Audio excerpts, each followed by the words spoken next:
মুনাফিকদের সাথে মুমিনদের হাসরের ময়দানে যখন কথা হবে, মুনাফিকরা মুমিনদের কাছে পুলসিরাত পার হওয়ার জন্য হাসরের ময়দানে বিভীষিকাময় অন্ধকারে পথ চলবার জন্য যখন মুমিনদের কাছ থেকে আলো প্রার্থনা করবে,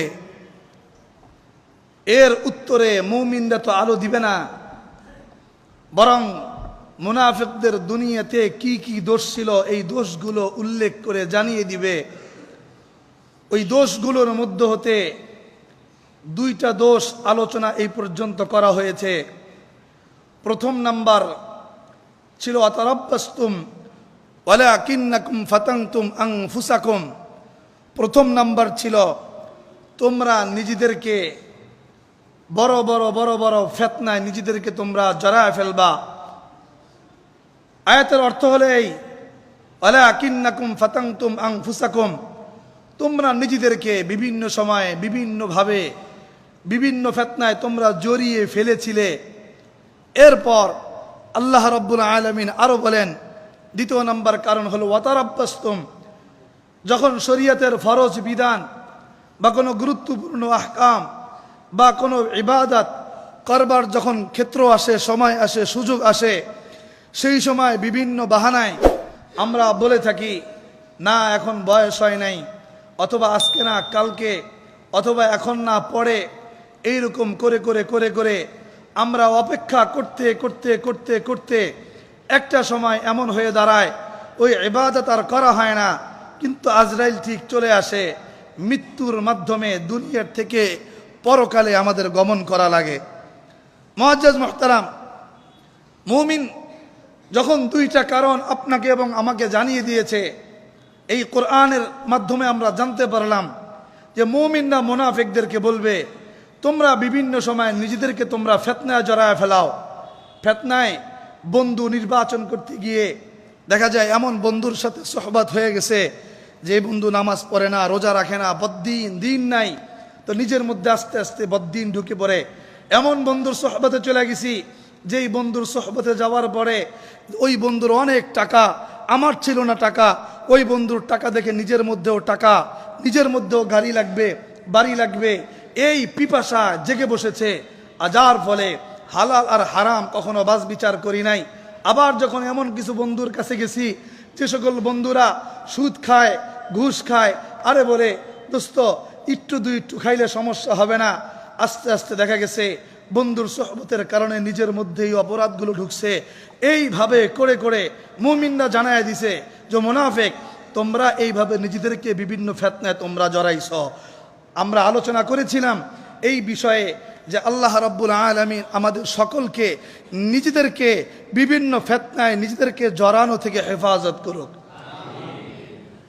দ্বিতীয় নম্বর বিষয় ছিল ওয়াতারাব্বাসতুম, শরীয়তের বিভিন্ন বিষয় আসলে, নামাজের বিষয় আসলে, পর্দার বিষয় আসলে, হজের বিষয় আসলে, যাকাতের বিষয় আসলে, বিভিন্ন বিষয় আসলে বলি এখন না পড়ে, এখন না পড়ে। দ্বিতীয় নম্বর দোষ মুনাফিকের, এটাও জাহান্নামে যাওয়ার কারণ। তো যে কোনো বিধান, শরীয়তের যে কোনো বিধানের আহ্বান আসবে, ডাক আসবে, আমরা সদা সর্বদা ওই ডাকে প্রস্তুত থাকবো ইনশাআল্লাহ। তৃতীয় নাম্বার যেই দোষটা বলবে, এই দোষটা অত্যন্ত মারাত্মক পর্যায়ের একটা দোষ, যেমন তেমন দোষ নয়। একটু দেখবেন এই দোষটা আপনার এবং আমার মধ্যে আছে কিনা। যদি থাকে তাহলে অবশ্যই অবশ্যই এই মজলিস থেকে নিয়ত করবেন যে আমি মৃত্যুর আগ পর্যন্ত, আমি মরণের আগ পর্যন্ত এই দোষের সাথে আমার সাথে আর যেন কোনো সম্পর্ক না থাকে। পারবো তো ইনশাআল্লাহ? আল্লাহ তুমি আমাদের সবাইকে তুমি কবুল ও মঞ্জুর করো। যেহেতু প্রতিটা কথা কোরআন থেকে, আর কোরআন আপনাকে আমাকে পথ দেখিয়ে দুনিয়ার কোনো গদিতে আর পদে না বসাইতে পারলেও এই দুনিয়ার 10 দুনিয়ার সমান ছোট্ট একটি জান্নাতের পথ তো দেখাইতে পারবে। বলেন পারবে কি পারবে না? তাহলে এখন যেই কথাটা বলবো এই কথাটা বড় মারাত্মক পর্যায়ের দোষ। এই দোষটা আমাদের মেজরিটি পার্সনের মধ্যে আছে, আমরা এটা অনুভবও করি না। আমরা আজকের এই মজলিস থেকে একেবারে প্রতিজ্ঞাবদ্ধ হব, যেই রব আমাকে জীবন দিয়েছেন, যেই রব আমাকে জান দিয়েছেন, যেই রব আমাকে নাজ নেয়ামত দিয়েছেন, সেই রবের কোনো কিছুর ব্যাপারে চুল পরিমাণ কোনো সন্দেহ রাখা যাবে না। মুমিনরা বলবে, ও রতাবতুম, তোমরা যদিও আমাদের সাথে ছিল কিন্তু তোমাদের অন্যতম সমস্যা ছিল অরতাবতুম, তোমরা শরীয়তের যে কোনো বিধানের ক্ষেত্রে সন্দেহ পোষণ করতা। এখন বলেন, শরীয়তের বিভিন্ন বিধানের ক্ষেত্রে আমাদের মধ্যে অনেককে জিজ্ঞাসা করলে বলবেন না হুজুর কোনো সন্দেহ নাই। যদি সবার মধ্যে চুল পরিমাণ কোনো সন্দেহ যদি বিলকুল না থাকতো, তাহলে খোদার কসম করে বলি, চোরে চুরি করবে, চোরে চুরি করবার পরে হাত কাটার বিধান বাস্তবায়ন করার জন্য আমাদের আন্দোলন করা লাগতো না, ঠিক কিনা? 95% মুসলমানের দেশ। এই দেশে কোরআনের বিধান বাস্তবায়ন করার জন্য আন্দোলন করা লাগবে কেন? সংবিধান থেকে বিসমিল্লাহ উঠে যাবে, ওই বিসমিল্লাহ বসানোর জন্য আন্দোলন করা লাগবে কেন? ফতুয়া প্রত্যেকটা মুমিনের পথ চলার জন্য, ফতুয়াবিহীন মাসআলাবিহীন কোনো মুমিন সামনে পথ চলতে পারে না, সেই ফতুয়া নিষিদ্ধ হয়ে যাবে। ওই ফতুয়ার আইন জারি করার জন্য আবার মুসলমানদের আন্দোলন করা লাগবে কেন? মদ 95% মুসলমানের দেশে হারাম, সেই 95% মুসলমানের দেশে মদ, আবার এটাকে হারাম ঘোষণা করবার জন্য আন্দোলন করা লাগবে কেন? ট্রান্সজেন্ডার, সমকামিতা ইত্যাদি ইত্যাদি, এগুলা মুসলমানদের মধ্যে হারাম। অন্যান্য ধর্মের খবর আমার এখানে আলোচনা করার দরকার নাই, কিন্তু 95% মুসলমানের দেশে ট্রান্সজেন্ডারের বিরুদ্ধে কথা বলতে হবে কেন? বিভিন্ন আইন যখন হয়, আইনের ব্যাপারে কথা বলতে হবে কেন? হত্যা যদি হয়, হত্যার বিপরীতে হত্যা, যদি কেউ যদি কাউকে হত্যা করে, তার বিধান আল্লাহ পাক কোরআনে নাজিল করেছে, তো সেটার জন্য আবার আইন নতুন করে কোরআনের ব্যাপারে বলতে হবে কেন? বলতে হয় এই জন্যই আমরা প্রকৃতপক্ষে মুমিন দাবি করি, ঠিক, সেটা শুধুমাত্র নামাজ, রোজা, হজ আর যাকাত, মেসওয়াক, তাসবিহ, তাহলিল এ জাতীয় কিছু বিধিবিধানের ক্ষেত্রে। এছাড়া আল্লাহ পাকের যে সকল হুকুম আর আহকাম বিধানগুলো আছে, ওই সকল বিধিবিধানের ক্ষেত্রে আমাদের একিন তো নাই, বড্ড সন্দেহ আছে, ঠিক কিনা? একিন নাই, বড্ড সন্দেহ আছে। বলবেন হুজুর বড্ড সন্দেহ আছে, আপনার কাছে কি প্রমাণ আছে? একটু দলিল দেন, একটু প্রমাণ দেন। বেশি দিন আগের কথা নয়, দীর্ঘ 1 থেকে 1.5 বছর আগের কথা, 1.5 বছর পুরাও হবে না, যখন ইসরায়েলে হামলা হলো ওই সময়কার কথা। সেই হিসাবে 1 বছর কয়েক মাস হয়। এই সময়ে একটি মসজিদে ইন্টারভিউ হবে। ইন্টারভিউ হওয়ার জন্য আমার প্রতি ডাক আসলো, বলল বড় মসজিদের খতিব সাহেবকে যদি আনা যায় আমাদের মসজিদের ইন্টারভিউ নেওয়ার ক্ষেত্রে, হয়তোবা ভালো একজন ইমাম অথবা ভালো একজন আলেম আমরা পাইতে পারি। ঠিক আছে, ভালো কথা।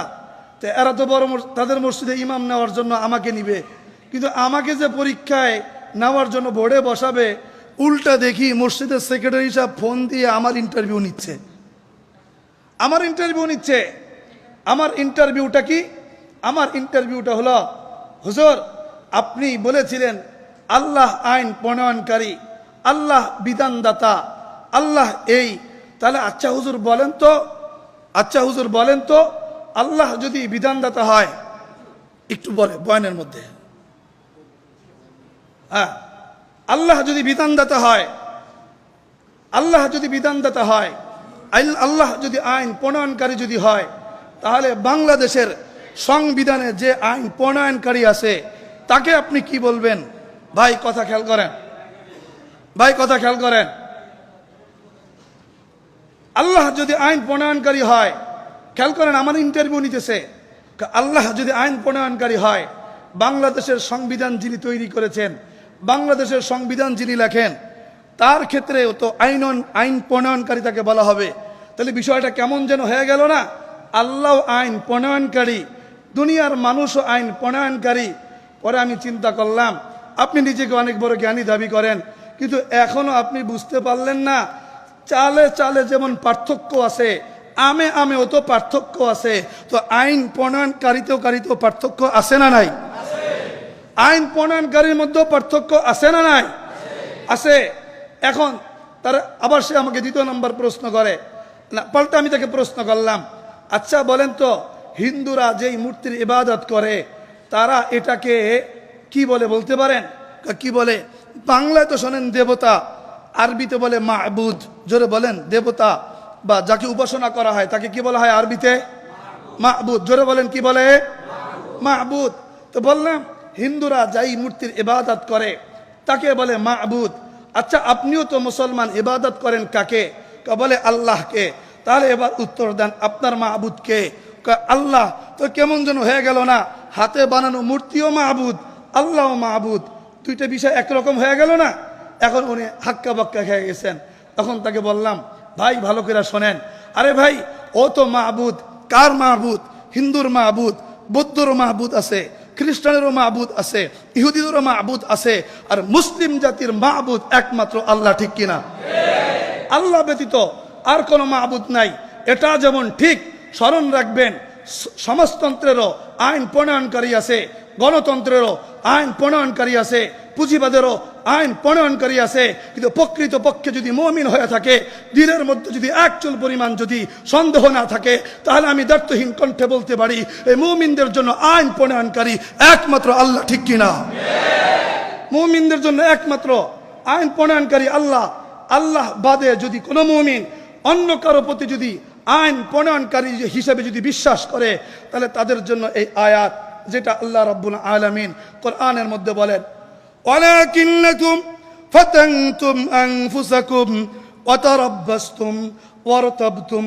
ও মুনাফিকরা, তোমরা যে জাহান্নামে আসলা, তোমাদের মধ্যে চারটা দোষ আছে। চারটা দোষের প্রথম নাম্বার দোষ হলো নিজেদেরকে নিজেরা ফিতনায় জড়ায় ফেলো। দ্বিতীয় নাম্বার দোষ হলো শরীয়তের বিধান আসলে আজকে না কালকে করব। আর তৃতীয় নাম্বার বিষয় হলো শরীয়তের হুকুম আহকামের বিষয় আসলে সেই ক্ষেত্রে তোমরা আল্লাহর বিধানের ব্যাপারে তোমরা সন্দেহ করতা। এটা এখন এই কথা বলবার পরে সে আমাকে বলে, হুজুর একটা কথা বলি। জি, আল্লাহর বিধান সব জায়গায় কি প্রয়োগ করা যায়? আমি বললাম নতুন করে কালিমা পড়া আবারও বিয়া করেন, আপনার বিয়া গেছে। কথা কোন ঠিক কিনা? আপনি মসজিদের সেক্রেটারি হয়েছেন মিয়া, আপনি আসছেন খতিব ইমাম নিয়োগ দিবেন, আর ওই ইমামের জন্য খতিব নিবেন যে তার ভোট যেন ভালো হয়, কিন্তু আপনার নিজেরই কি নাই, নিজের ইমান ঠিক নাই, আপনি আসছেন আর একজনের এলেম পরীক্ষা করতে।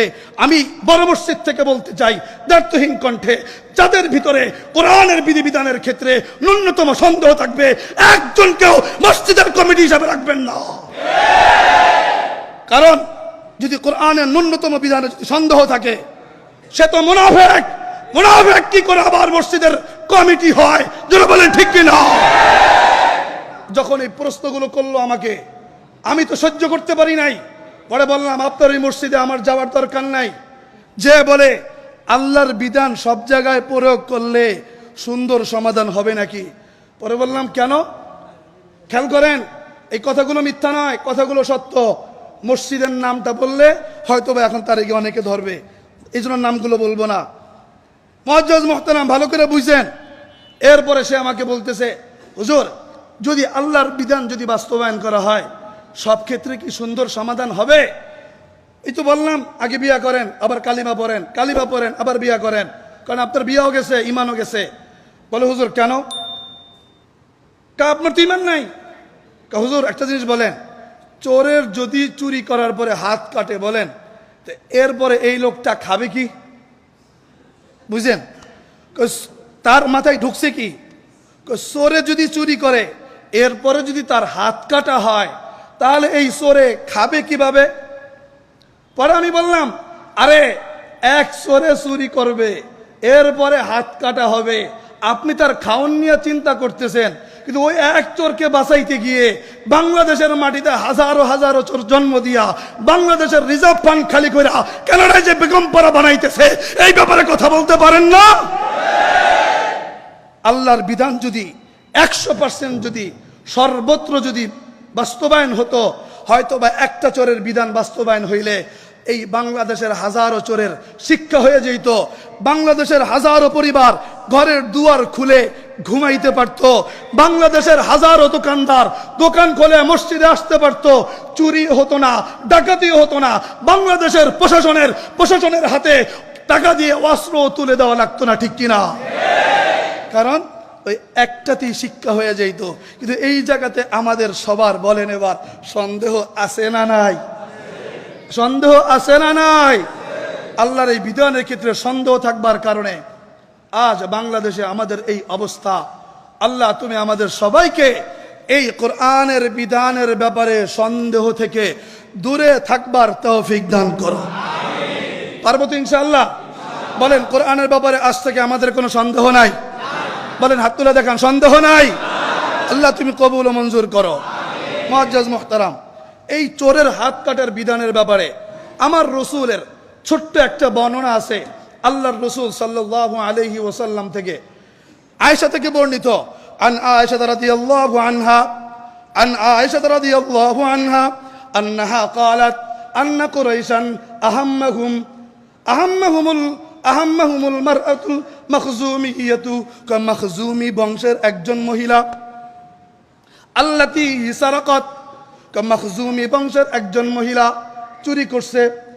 অত্যন্ত সম্ভ্রান্ত পরিবারের একজন সম্ভ্রান্ত মেয়ে, কিন্তু সে চুরি করছে। এখন শরীয়তের বিধান তো হাত কাটতে হবে। কুরাইশ বংশের মধ্যে এখন একটা অন্যরকম সন্দেহ সৃষ্টি হয়ে গেছে। কুরাইশ বংশকে পুরা চিন্তায় ফেলায় দিছে। আয়েশা রাদিয়াল্লাহু আনহা বলেন, আহাম্মাহুম শাআনুল মারআতিল মাখজুমিয়াতি, মাখজুমি বংশের এই মহিলার কর্মকাণ্ড মানে চুরিটা সবাইকে চিন্তায় ফেলায় দিছে। যার ফলে কুরাইশদের মধ্যে এক দল বলে মাফ করে দাও, আর এক দল বলে শাস্তি দিয়ে দাও, আর এক দল বলে কি করব, এইভাবে সব ভাগ বাটোয়ারা হয়ে গেছে। এক পর্যায়ে কুরাইশ বংশের কয়েকজন লোক আল্লাহ রসুল সাল্লাল্লাহু আলাইহি ওয়াসাল্লামের কাছে পাঠানোর জন্য বলতেছেন, মাইয়াজতারিউ আলাইহি, আল্লাহ রসুলের ব্যাপারে প্রশ্ন করতেছে। মাইয়ুকাল্লিমু রাসূলুল্লাহ সাল্লাল্লাহু আলাইহি ওয়াসাল্লাম, আল্লাহ রসুলের সাথে ফিহা, এই মহিলার ব্যাপারে একজনের গিয়ে কথা বলা উচিত। কি কথা বলবে? কথা হলো এই, আল্লাহর রসুল মাখজুমি বংশের এই মহিলা অত্যন্ত সম্ভ্রান্ত, ওর যদি হাত কাটা হয় খানদানের নাকটা চলে যায়। আল্লাহ রসুল দেখেন এর ব্যাপারে বিধানটা একটু সহজ করা যায় কিনা। এই ব্যাপারে কথা বলবার জন্য বলতেছে, কে আছে এমন কথা বলতে পারে?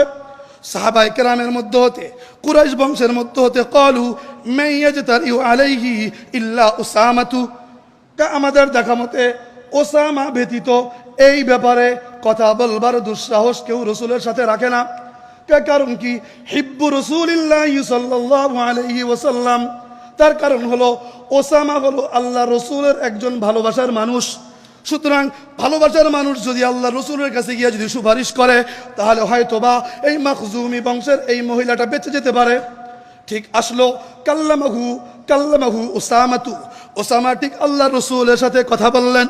কথা বলার পরে আল্লাহ রসুল বলে, আতাশফাউ ইয়া উসামাতু ফি হাদ্দিন মিন হুদুদিল্লাহ, হে ওসামা তুমি একটু স্মরণ করো, একজন মানুষকে বাঁচাইতে গিয়ে তুমি কি আল্লাহ পাকের বিধানের ক্ষেত্রে তুমি সুপারিশ করতেছো কিনা? চিন্তা করতেছেন কথা? তুমি একটা সম্ভ্রান্ত বংশের একটা মেয়েকে তুমি বাঁচাইতে গিয়ে তুমি এটা ভাবলো না যে আল্লাহ পাকের বিধানটাকে তুমি হালকা করতে চাইতেছো। এই কথাটা শুনে ওসামা তো সঙ্গে সঙ্গে থমকে গেল, দাঁড়ায় গেল, আর কোনো কথা বলে না। কামান নবী সাল্লাল্লাহু আলাইহি ওয়াসাল্লাম মুখতাতাবা, এবার তো রাসূল সাল্লাল্লাহু আলাইহি ওয়াসাল্লাম দাঁড়াইলেন, দাঁড়াইয়া খুতবা দিলেন, বক্তব্য দিয়ে বলতেছেন, ইন্নামা আহলাকা আল্লাযীনা ক্বাবলাকুম, এ আমার উম্মত ভালো করে শোনো, তোমাদের পূর্বে যারা ছিল জানো এদেরকে কোন জিনিস তাদেরকে ধ্বংস করেছে? আল্লাহর সাহাবায়ে কেরাম বললেন, আল্লাহু রাসূলুহু আ'লামু, আল্লাহ এবং তার রাসূল সবচেয়ে ভালো জানে।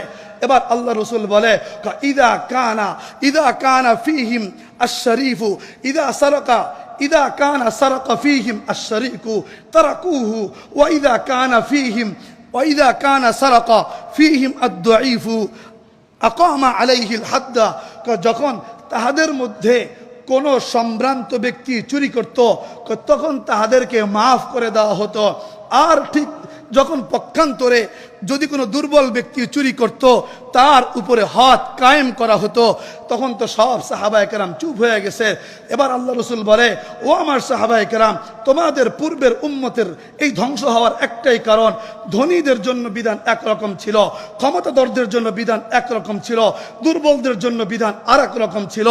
শোনো এবার তোমাদেরকে বলি, ওয়াইমুল্লাহি, আল্লাহর শপথ, ওয়াইমুল্লাহি, আল্লাহর শপথ, লাউ আন্না ফাতিমাতা বিনতা মুহাম্মাদিন সারাকাত লাকাতাতু ইয়াদাইহা। আরে শোনো, তোমরা ভালো করে শোনো, যদি মুহাম্মাদের মেয়ে ফাতেমাও যদি চুরি করে, আমি মুহাম্মদ ফাতেমার হাত কেটে ফেলবো। বলেন না সুবহানাল্লাহ? বলেন এবার, রসুলের মেয়ের চাইতে আর কেউ দামি হতে পারে? রসুলের মেয়ের চাইতে আর কেউ দামি হতে পারে?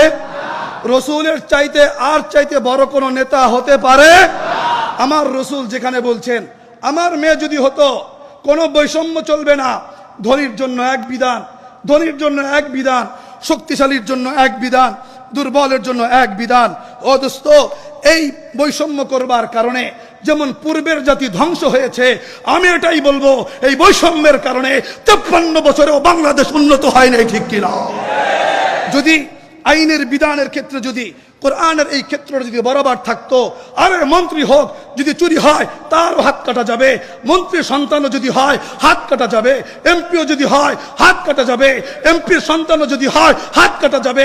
যদি শরীয়তের বিধান যদি এভাবে যদি বাস্তবায়ন করত, খোদার কসম করে বলি, বাংলাদেশের এক একজন সন্তান এক একটা স্বর্ণের খনির মতো বাংলাদেশ থাকতো না। বাংলাদেশ সোনার খনি না থাকলেও সোনার রূপান্তর হয়ে যেত, ঠিক কিনা? ইসলাম বলে, ইসলামের বিধান যদি বাস্তবায়ন করা হয় তাহলে এইভাবেই। কিন্তু আমাদের সমস্যা কোথায়? ইসলামের বিধান বাস্তবায়নের ক্ষেত্রে আমাদের সন্দেহ। আজকে তো বললাম সন্দেহবাদ অতীতে ছিল কি ছিল না? যারা বলেন ছিল কি ছিল না? কিন্তু এই জাররা পরিমাণ, চুল পরিমাণ সন্দেহ নিয়ে জান্নাতে যাওয়া যাবে? যারা বলেন যাওয়া যাবে? তাহলে প্রথম নাম্বার মুনাফিকদের দোষটা কি মনে আছে? নিজেদের ফিতনায়, বলেন, নিজেদেরকে ফিতনায় জড়ায় ফেলা। দ্বিতীয় নাম্বার বিষয় হলো, যে কোনো শরীয়তের ইবাদত বিধিবিধান আসলে ওটাকে কি করা? উপেক্ষা করা। আজকে না, বলেন আজকে না, কালকে। আর তৃতীয় নাম্বার বিষয় হলো, কোরআনের যে কোনো বিধি বিধানের ক্ষেত্রে সন্দেহ পোষণ করা। মনে থাকবে তো? আজ থেকে আমরা কোরআনের কোনো বিধিবিধান এর ক্ষেত্রে সন্দেহ পোষণ, জোরে বলেন, করব? বলেন লিল্লাহি তাকবীর। আল্লাহ আমার এই কথাগুলো প্রত্যেকটা যুবক, প্রতিটা মানুষ, প্রতিটা মুসল্লি, আল্লাহ তুমি প্রত্যেকের হৃদয়ের ভিতরে এই কথাগুলো পাথরের চাইতো মারাত্মকভাবে মোহরাঙ্কিত করে দাও, বলেন আমিন। মুআজ্জাজ মুহতারাম, শোনেন, শরীয়তের বিধানের ক্ষেত্রে আল্লাহ রসুল তো বলছেন, আমার মেয়েও যদি হইতো তাহলে তার হাত আমি মোহাম্মদ কাটতাম। কত বড় কথা! এখান থেকে একটা প্রশ্ন আসতে পারে, আচ্ছা আল্লাহ রসুল যেমন কোন এই কথা যে বললেন, তা আল্লাহ রসুলের অনুসারী যারা আছে তাদের মধ্যে কি এইরকম কোনো আদর্শ আছে নাকি? একটু খুঁজে নেওয়া দরকার। মুসান্নাফ ইবনে আব্দুর রাজ্জাকের ভিতরে একটি হাদিস উল্লেখিত হয়েছে, চাচা ভাতিজার কাহিনী। ওমর রাদিয়াল্লাহু আনহুর দুইজন সন্তান প্রসিদ্ধ, একজন হলো আব্দুল্লাহ ইবনে ওমর আর আরেকজন হলো আব্দুর রহমান ইবনে ওমর। বলেন, একজন কি? আব্দুল্লাহ ইবনে ওমর, দ্বিতীয়জন কে? আব্দুর রহমান ইবনে ওমর। মন থাকবে তো ইনশাআল্লাহ? আব্দুল্লাহ ইবনে ওমর সে তো একজন বিখ্যাত সাহাবী, প্লাস সাথে সাথে মুহাদ্দিসও বটে। আব্দুর রহমান ইবনে ওমর সেও একজন সাহাবী এবং তার থেকেও হাদিস বর্ণিত হয়েছে। মুআজ্জাজ মুহতারাম, ভালো করে বুঝেন, ওমর রাদিয়াল্লাহু আনহু মিশরে পাঠাইলেন তার দুই সন্তানকে। কেন? যুদ্ধ করবার জন্য। এখন ব্যাপার হইছে হলো, খেজুর আছে না, খেজুর, পাকা খেজুর, আমরা শুকনা খেজুর ভিজায় রাখি না, শুকনা খেজুর। তো এই আব্দুর রহমান, আব্দুল্লাহ না, আব্দুর রহমান ওই শুকনা খেজুর ওইটা পানির মধ্যে ভিজাইছেন। কারণ এই পানির মধ্যে ভিজাইলে সকালবেলা হইতে হইতে শুকনা খেজুর ফুলে যায়, পানিগুলো একটু মিষ্টি মিষ্টি হয়। ওই পানি যদি খাওয়া যায় তাহলে এই পাকস্থলীও ভালো থাকে, রক্ত পরিষ্কার থাকে এবং মাথার ব্রেনটাও ভালো থাকে। ব্যাপারটা ঘটলো কি, আব্দুর রহমান ওই খেজুর যে ভিজিয়ে রাখছেন, ভিজিয়ে রাখার পরে তার সে ভুলে গেছে। কিছুদিন অতিবাহিত হওয়ার পরে এই আব্দুর রহমান 2 থেকে 3 দিন হবে, আব্দুর রহমান ওই পানি পান করতে গেছে। পান করার পরে দেখে যে তার মাথায় একটু মাতলামি শুরু হয়ে গেছে, কারণ 3-4 দিন ভিজায় রাখার পরে ওটা একটু মদের আওয়াজ চলে আসছে। আছে কোথায়? মিশরে। খেয়াল রাখেন, আছে কোথায়? পাঠাইছেন কেন? যুদ্ধ করার জন্য দুনো সন্তানকে, সাথে ভাইও আছে আব্দুল্লাহ ইবনে ওমর। আর এই ঘটনা বর্ণনা করতেছে হলো এই আব্দুল্লাহর সন্তান। এর মানে কি, তাহলে চাচায় হলো ওই পানি পান করছে, বাবা বলছে সন্তানের কাছে, সন্তান এখন ওই ঘটনা বর্ণনা করে উম্মতকে জানাইয়া দিছে। তো এবার দেখেন, এখান থেকে একটি কথা বলতে চাই, আমাদের সাহাবায়ে কেরামের আদর্শ কতটা পবিত্র ছিল। এমন আদর্শ ছিল, অন্যায় করেছে গোপন রাখে নাই, আবার এই অপরাধ করেছে শাস্তিও নিয়েছে, সাথে সাথে বিশ্ববাসীকে জানায়ও দিছে, যার ফলে নিজেদের শুধরানোর সুযোগ হয়েছে। আর আমরা আমাদের সমাজের মধ্যে যদি কেউ অপরাধ করে, এই অপরাধ তো দমায় রাখি তো রাখি, এবং ওই অপরাধের বিচারটাও আমরা করতে চাই না। জোরে বলেন ঠিক কিনা? মুআজ্জাজ মুহতারাম, এই আব্দুর রহমান এই পানি যখন পান করলেন, মাতলামি আসলো, তো তার সাথে আবার আরেকজন, তার নাম হলো আবু উরওয়া, উনিও এই পানি পান করলেন। এই পানি পান করে সেও মাতাল হয়ে গেল, একটু মাতলামি ভাব আসলো। ফালাম্মা সাহহা ইনতালাকা ইলা আমির মিসর ওমর ইবনুল আস, যখন মাতলামি ভাব থেকে একটু মুক্ত হইলেন, তখন তারা দুইজনে বলতেছেন, হায় হায় কি জিনিস খেয়ে ফেললাম, খাবার পরে মাতলামি চলে আসলো, চলো আমরা এবার একটু মিশরের গভর্নর ওমর ইবনুল আসের নিকট আমরা যাই। ওমর ইবনুল আসের নিকট গেল। ওমর ইবনুল আসের নিকট যাওয়ার পরে গিয়ে বলল, হযরত আমাদের এই অবস্থা, শারিবনা শারাবান সাকিরনা মিনহু, আমরা একটু পানি পান করে ফেলছি, যে পানিটার বৈশিষ্ট্য হলো এই পানিটা পান করার পরে আমাদের মধ্যে মাতলামি শুরু হয়েছে, মেহেরবানি করে ফাতাহিরনা, আমাদেরকে একটু পাক করেন। বলেন না সুবহানাল্লাহ। ফাতাহিরনা, আমাদেরকে আপনি পাক করে দেন। আরে ভাই, কোন পাকের কথা বলতেছেন? কি গোসল করে আসতে বলতেছেন? জামা চেঞ্জ করতে বলতেছেন? আতর লাগাইতে বলতেছে? না, ফাতাহিরনা, আমাদেরকে পাক করে দেন। ঠিক আছে, আচ্ছা পাক করব, সমস্যা নাই। তাহলে একটা কাজ করো, তুমি তো আমার যেমন তেমন কেউ না, তুমি তো একেবারে আমিরুল মুমিনিন ওমর ইবনুল খাত্তাবের সন্তান আব্দুর রহমান ইবনে ওমর। তোমার এই ছোট্ট বিষয়, তোমারটা তো সম্পূর্ণ মদ না, একটু হালকা একটু মাতলামি আসছে, যাও 80 দররা তোমাকে দেওয়া হবে না, তোমাকে 40টা পিটান দেওয়া হবে, কারণ তুমি তো মদ খাও নাই, মদের কাছাকাছি একটু হালকা মাতলামি আসে, এইরকম একটা পানীয় তুমি পান করেছ, এই জন্য তোমাকে 40টা দেওয়া হবে, অর্ধেক। তো দিয়ে দেন। কেন তোমাকে সবার সামনে দেওয়া যাবে না? কোথায় দিবেন? দিব হলো তোমাকে ঘরের ভিতরে। অন্যদিকে সঙ্গে সঙ্গে তার ভাই আব্দুল্লাহ ইবনে ওমরও চলে আসছে। কি ব্যাপার, কি হয়েছে? তোমার ভাই তো এই কাহিনী ঘটাইছে, এখন সে নিজেকে পবিত্র করতে আসছে। ঠিক আছে, ভালো কথা। হদ যখন কায়েম হয়, শাস্তির বিধান যখন কায়েম হয়, যখন কারো উপরে এটা প্রয়োগ হয়, সর্বপ্রথম এই মদের শাস্তি প্রয়োগ করতে হলে নাইরা কইরা দিতে হয়। আরে নাইরা কইরা দেন আগে, বলেন না আল্লাহু আকবার। আগে টাক কইরা দেন। ভাই বলতেছে ভাইকে, ভাই বলতেছে ভাইয়ের ব্যাপারে মিশরের গভর্নরের কাছে, শুধু শাস্তি দিবেন, তোটা তো কেউ জানবে না, আগে টাক করেন। কারণ ওই জমানায় কেউ হজ আর অপরাধ, এই দুইটা কারণ ছাড়া কেউ টাক হইতো না, হজ আর অপরাধ। আর আমরা একটা ভুল মাসলা সব জায়গায় প্রচার করি, টাক হওয়া সুন্নাত। কি বলে? টাক হওয়া সুন্নাত। এটা সম্পূর্ণ মিথ্যা কথা, সম্পূর্ণরূপে মিথ্যা কথা। টাক হওয়া সুন্নাত এমন কোন কথা হাদিসের জগতে কোথাও নাই। আল্লাহর রসুলের চুল রাখার বিধান হলো 3 রকম, জুম্মা, লিম্মা, ওয়ফরা। সময় নাই, আরেকদিন বলবো। মুআজ্জাজ মুহতারাম, বা টাক করে দেন। তো ঠিক আছে, ওমর ইবনে আস বললেন, তোমার ভাইকে তুমি টাক করো।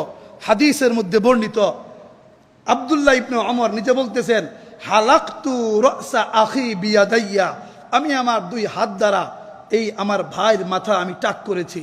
টাক করার পরে বলতেছে ওই গভর্নর, উদখুলিল বাইতা উতাহহিরুকা, তুমি ঘরের মধ্যে প্রবেশ করো, আমি তোমাকে এখন পাক করব।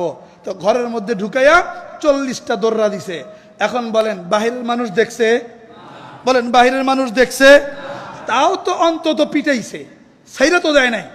এখন এই খবরটা ওমর ইবনুল খাত্তাব তখন মদিনায়, ওনার কাছে খবরটা এসে পৌঁছার পরে বলতেছে চলবে না, ওর সাথে তো ওর ভাই আছে আব্দুল্লাহ ইবনে ওমর, কাজ করো ইবআস বিআব্দুর রহমান ইলাল মাদিনাতি ইলাইয়া, তুমি মদিনায় আব্দুর রহমানকে আমার কাছে পাঠায়া দাও।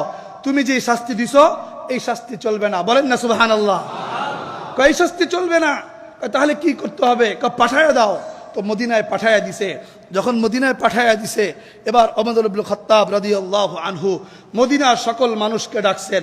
সকল মানুষকে ডেকে উঁচা মঞ্চে উঠিয়ে একটা একটা করে 40টা পিটান দিছেন। 40টা পিটান দিছেন। ও জাতি, শিক্ষা নাও, আমার নবী যেমন ছিল, আমার নবীর আদর্শওয়ালা সাহাবী তার দ্বিতীয় আর কেউ দেখাতে পারবে না। ঠিক কি না? কেউ দেখাতে পারবে না। আমার নবী যেমন বলেছিলেন, মাখজুমি বংশের এই সম্ভ্রান্ত নারী নয়, আমার মেয়ে ফাতেমাও যদি হয় তার হাতটাও আমি কাটবো যদি সে চুরি করে। ওই আদর্শে সাহাবায়ে কেরাম ছিলেন। ওমর ইবনুল খাত্তাব যেমন কোন ব্যক্তি নয়, অর্ধ জাহানের বাদশা,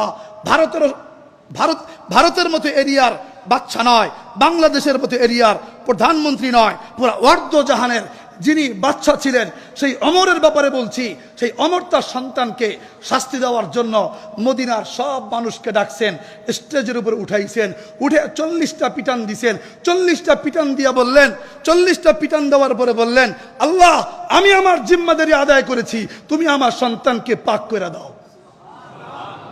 আর আমরা আয় হায়, আমরা নিজেদেরকে ঘোষণা দিয়ে ফেলে, অনেকে মনে করি আমি তো জান্নাতি। আরে আমি তো পুরা জান্নাতি, আমার কোনো অপরাধ আছে নাকি? আমরা জীবনে অনেক অপরাধ করছি, অপরাধের তো কোনো শেষ নাই। কিন্তু বলেন তো কোন অপরাধের জন্য এইভাবে আল্লাহর কাছে নিজেকে আসামির কাঠগড়ায় দাঁড় করাইছেন? আরে দুনিয়ার আইনকে ভয় করেন, দুনিয়ার পথকে ভয় করেন, দুনিয়ার সম্মানকে ভয় করেন, দুনিয়ার ইজ্জতকে ভয় করেন, কিন্তু ও মানুষ, এখনো পর্যন্ত যেই রব দুনিয়ার মধ্যে সবচেয়ে ক্ষমতাধর তারে এখনো ভয় করতে শিখেন নাই। এখনো তাকে ভয় করতে শিখেন নাই। যদি ভয় করতে শিখতেন, আল্লাহি করে বলি, এই ছোট্ট জিন্দিগিতে নামাজ ছাড়তেন না। যদি আল্লাহকে ভয় করতেন, তাহলে গোপনে গোপনে কোনোদিনও অন্যের নামে মিথ্যা কথা বলতেন না, কারো নামে বানায়া মিথ্যা কথা বলতেন না। দেশের সম্পদ হোক, অন্যের সম্পদ হোক, সমাজের সম্পদ হোক, যে কোনো একটা গোষ্ঠীর সম্পদ হোক, কখনো খেয়ানত করতেন না, কখনো সুদ খাইতেন না, কখনো ঘুষ খাইতেন না, শরীয়তের বিধান নিয়ে কোনোদিন অবহেলা করতেন না। কেন করেন? মুসলমান পরিচয় দেন, কিন্তু আসলে প্রকৃত মুসলমান হইতে পারেন নাই। ভিতরে ফুললি এখনো মুনাফিকের সব আলামত বিদ্যমান। ঠিক কিনা? সব আলামত বিদ্যমান। আল্লাহ, তুমি আমাদের সকলকে নিজেদেরকে প্রত্যেকের অপরাধের উপরে অনুশোচিত হয়ে আল্লাহ তোমার কাছে প্রকৃতপক্ষে হাকিকি তওবা করার তুমি তৌফিক দান করো। মুআজ্জাজ মুহতারাম, কথা বললে তো অনেক কথা চলে আসবে। আরে একটা নয়, দুইটা নয়, এরকম হাজারো নমুনা আপনার এবং আমার সামনে আছে। যেমন চোরের একটা ঘটনা দেখাইলাম, ঠিক তেমনই ভাবে মদের একটি ঘটনা দেখাইলাম। এই ঘটনার থেকে এ কথা বলতে পারি, ভালো করে খেয়াল করবেন, ওমর রাদিয়াল্লাহু আনহু যেইভাবে তার সন্তানকে মদিনার সকল মানুষদের সামনে বিচার করেছে, যদি আমাদের বাংলাদেশে যদি কোনো ধনীর সন্তান আদরের দুলাল মদ খাওয়ার পরে যেইভাবে উতাল পাতাল হয়ে যে গাড়ি চালায়, তাদের ক্ষমতার দিকে না তাকিয়ে যদি বাংলাদেশের 4 রাস্তার মোড়ে যদি এ সকল আদরের দুলালদেরকে যদি বিচার করা হতো, খোদার কসম করে বলি মদের বার থাকতো না। ঠিক কিনা? কিন্তু আমরা আমাদের সন্তানদেরকে এত বড় মনে করি, ওমরের সন্তানদের এত বড় মনে করে নাই। ওমর তার সন্তানকে এত বড় মনে করে নাই। অপরাধী তো অপরাধী, ওটার আবার মূল্য কিসের? দুনিয়াতে অপরাধীকে যে বাঁচায়, ওই অপরাধের হিস্সা হাসরের ময়দানে তারও নিতে হয়। যারা বলেন ঠিক কিনা? আপনি অপরাধীকে বাঁচাবেন, এই অপরাধের একটি অংশ আপনার হাসরের ময়দানে নিতে হবে। বলেন, আজ থেকে প্রতিজ্ঞাবদ্ধ হই, কোন অপরাধীকে সমর্থন মৃত্যুর আগ পর্যন্ত করব না। বলেন, কোন অপরাধীকে মৃত্যুর আগ পর্যন্ত সমর্থন করব না। আল্লাহ রাব্বুল আলামিন বলেন, আমি আবারও বলছি, মুমিন আর মুনাফিকের মাঝে যখন তর্ক হবে, যখন কথা হবে, তৃতীয় নম্বর দোষ, ওয়ালাকিন্নাকুম ফাতানতুম আনফুসাকুম ওয়া তারাব্বাসতুম ওয়ারতাবতুম। ও ভাই, একসাথে থাকতা, একসাথে খাইতা, সব কিছুই একসাথে হইতো, সমস্যা একটাই ছিল, আল্লাহর বিধানের ক্ষেত্রে তোমার সন্দেহ ছিল। এই সন্দেহে থাকবার কারণে আজকে তোমার জন্য জাহান্নামের ফয়সালা হইছে। ও দোস্ত, যদি আমি আরেকটু বাড়লে বুক ফুলাইয়াও বলতে পারবো, যদি আমাদের মধ্যে আল্লাহর বিধানের ব্যাপারে ন্যূনতম যদি কোনো সন্দেহ যদি না থাকতো, তাহলে বলতে পারি বাংলাদেশের মুসলমান আর এক মুসলমানকে জিহাদের কথা বললে জঙ্গির ট্যাগ লাগাইতো না। লাগায় কেন? আল্লাহ বলছেন, মুসলমান তোমরা যদি জিহাদটাকে যদি হাতে রাখো, তাহলে স্মরণ রাখবা মুসলমানদের সম্মান মুসলমানের মাথায় থাকবে। যদি জিহাদ তোমরা যদি এটাকে সমর্থন না করো, যদি জঙ্গি ট্যাগ লাগাও, তাহলে কি হবে? স্মরণ রাখবা মুসলমানরা হাতে মেসোয়াক ঝুলাবা আর ইস্কনদেরকে দেখবা হাতে তরবারি ঝুলায়। আমি কথা কন, তোমরা শুধুমাত্র এই তরবারি ছেড়ে দিবা, অস্ত্র ছেড়ে দিবা, জিহাদকে অস্বীকার করবা, জিহাদকে জঙ্গিবাদ বলবা, ঠিক আছে? বলো বলো কি হবে তোমাদের? এটাই হবে তোমাদের, যে মুসলমান 2 দিন পরে তোমরা এক এক জায়গায় গালি খাবা, এক এক জায়গায় গুতা খাবা, এক এক জায়গায় বানান খাবা, আবার ফেরাউনের ধর্ম, মুসার ধর্ম প্রচার করার জন্য আবার ঠিক মুসা হয়ে ফেরাউনের কাছে অনুমতি চাইতে যাইবা। জোরে কোন ঠিক কিনা? এটাই তো হচ্ছে। এটা হচ্ছে না? মনে হয় বলতে ভয় লাগতেছে, এটাই তো হচ্ছে। কিন্তু আজকে আমাদের এটা হওয়ার কারণ কি? ওই একটাই কারণ, ওয়ারতাবতুম, একটাই কারণ, ওয়ারতাবতুম। শরীয়তের বিধিবিধানের ক্ষেত্রে আমাদের সম্পূর্ণ সন্দেহ। অথচ আল্লাহ রাব্বুল আলামিন কোরআনের মধ্যে বলেন, কুতিবা আলাইকুমুল কিতাল ওয়া হুয়া কুরহুল লাকুম ওয়া আসা আন তাকরাহু শাইআও ওয়া হুয়া খায়রুল লাকুম। আল্লাহ রাব্বুল আলামিন তোমাদের উপর জিহাদ ফরজ করেছেন। আওয়াজ দিয়ে বলেন, জিহাদ ফরজ করেছেন কে?